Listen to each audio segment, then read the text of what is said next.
ഒരാളുടെ മരണത്തിന് അനുശോചനം രേഖപ്പെടുത്തുക എന്നതിലുപരി കുറേയേറെ മൗനങ്ങളാണ് ആളൂരിന്റെ മരണവാർത്തയിൽ കാണാൻ കഴിഞ്ഞത്.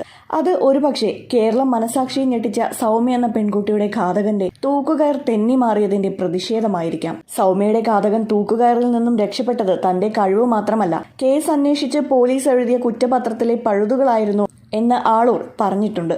ജിഷയുടെ ഘാതകൻ തൂക്കുകയറിൽ നിന്ന് രക്ഷപ്പെട്ടതിന് ഉത്തരവാദികൾ വേറെയും ആരൊക്കെയോ ആണെന്ന് വേണം മനസ്സിലാക്കാൻ.